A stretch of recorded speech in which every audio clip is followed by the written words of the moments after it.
एक ये जो विषय है ये मैं आपको दिखाना चाह रहा था। ये बाइक रैली माने तिरंगा, बस्तर तिरंगा रैली, इसका आयोजन होने जा रहा है कल सुबह 9 बजे से नारायणपुर से।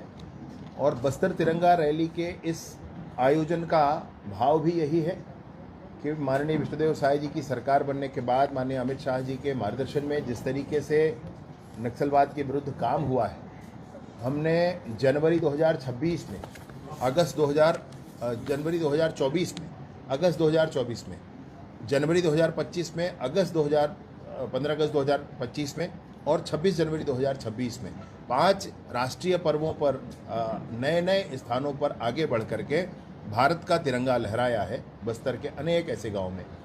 उसके बाद ये 31 मार्च 2026 के बाद ये पहला राष्ट्रीय पर्व है जब आ रहा है। और मैं बहुत हृदय की प्रसन्नता के साथ आपसे ये विषय कहना चाहता हूँ कि बस्तर के कोने कोने तक भारत का तिरंगा इस बार शान से लहराएगा। इस बार 90 से अधिक और ग्राम ऐसे हैं जहां पहली बार तिरंगा लहराया जाएगा। और इसके बाद बस्तर में कोई ऐसा स्थान शेष नहीं होगा जहां पर भारत के तिरंगे को कोई अपमान कर सकेगा। भारत का तिरंगा शान से लहराएगा। इसके पीछे जो नैरेटिव गढ़ा जाता है कि अब तक ख़त्म नहीं हुआ है, ख़त्म अगर हो गया होता तो फोर्स क्यों रखे हैं, उनको हटा देना चाहिए, यहाँ पर कोई अभी भी आना जाना नहीं कर सकता, आदि आदि बातों की चर्चा होती है।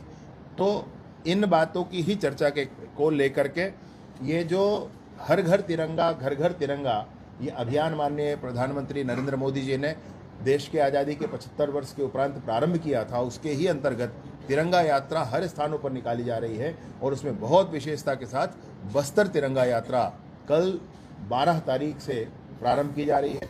मैं एक बार आपको इसको जानकारी देना चाहता हूँ। एक नारायणपुर से 12 तारीख को यात्रा प्रारंभ होगी सुबह 9 बजे। तो नारायणपुर से धौड़ाई, कन्हार गांव, केड़ेनार, बोदली, सातधार, बारसूर और गीदम, दंतेवाड़ा, लगभग 150 किलोमीटर की इस यात्रा एक दिन करने के बाद दंतेवाड़ा में यात्रा का रात्रि विश्राम होगा। दूसरे दिन 13 तारीख को दंतेवाड़ा से शुरू करेंगे। तो दंतेवाड़ा, कुआंकोंडा, भूसारास, चिंगावरम, सुकमा, एर्राबोर, मणिकोंटा, दोरनापाल, पोलमपल्ली, बुरकापाल, मिनपा, ताड़मेटला, चिंतलनार, जगरगुंडा, सिलगेर, टेकलगुड़ेम, आवापल्ली और बीजापुर में जाकर के यात्रा का रात्रि विश्राम होगा। और दूसरे दिन बीजापुर से प्रारंभ करेंगे तो आवापल्ली, उसूर, गलगम, नंबी, ताड़पाला और कारेगुट्टालू जो पहाड़ी है जहाँ पर लगभग 2 महीने तक लगातार संघर्ष हमारे जवानों ने किया था, उस कारेगुट्टालू पहाड़ी के नीचे इसकी पूर्णता होगी।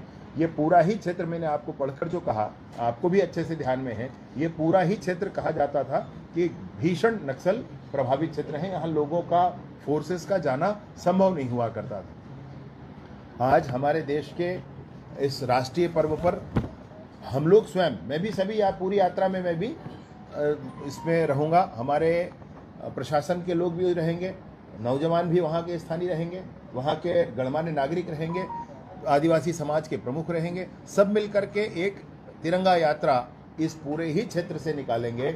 उसका संदेश यही होगा कि हम स्पष्ट करना चाहते हैं कि अब वहाँ कोई डर और भय का माहौल नहीं है। स्पष्ट करना चाहते हैं कि बस्तर के लोगों ने जो कहा था कि हमको लगता है कि हम अभी स्वतंत्र हुए हैं, तो ये स्वतंत्रता उनके द्वार पहुंच जाएगी। स्पष्ट करना चाहते हैं कि तिरंगा शान से बस्तर के कोने कोने तक अब लहराने वाला है। और हम स्पष्ट करना चाहते हैं, ये सारे स्थान हैं, इन सारे ही स्थानों में कहीं जहां पर भी जो घटनाएं हुई हैं, हम चिंगावरम जाएंगे तो आपको ध्यान है चिंगावरम में ये 31 लोगों की नृशंस हत्या नक्सलियों ने की थी। और दूसरा विषय है इसमें, चिंगावरम के बाद हम लोग आगे बढ़ते हैं एर्राबोर। तो एर्राबोर में 220 घर जला दिए गए थे और 33 लोगों की नृशंस हत्या एक बार में ही कर दी गई थी। एर्राबोर तो अभी भी ऐसा स्थान है जहां पर आप इंटरनेट पर जाएंगे तो एक 8 महीने के दुधमुहे बच्चे की तस्वीर तैरती है जिसमें जो जला हुआ है, वो आज भी प्रश्न पूछता है कि उसका क्या गुनाह रहा उस समय। वो विषय है एर्राबोर, वो जगह है जहां मूर्तियां लगी हैं और महिलाएं आज भी अपने भाई की उस मूर्ति पर राखी के दिन राखी बांधती हैं। एर्राबोर वो जगह है। हम मणिकोंटा भी पहुंचेंगे जहां का 15 आदिवासी समाज के लोगों की निर्मम हत्या इन लोगों ने कर दी थी नक्सलियों ने। वहाँ पर भी लोगों को श्रद्धांजलि अर्पित की जाएगी। मिनपा ताड़मेटला पहुँचेंगे जहाँ पर 76 जवानों की हत्या की गई थी। और उसके बाद झीरम में 15 तारीख को जाऊंगा। इस ट्रैक पे, इस रूट पर झीरम नहीं पड़ रहा है, लेकिन मैं 15 अगस्त को वहीं रहूंगा और झीरम में जा कर के हमारे उन शहीदों को नमन करके ये बताऊंगा वहाँ पर उनको परलोक में वो भगवान अपने चरणों में उनको स्थान दिए हैं। मैं उनको उन तक संदेश पहुंचाऊंगा कि वो नक्सलवाद जिसने झीरम का कांड किया था वो पूर्णतः समाप्त हो चुका है। अब हमारे बस्तर में कोई नक्सलवाद नहीं रह गया है। और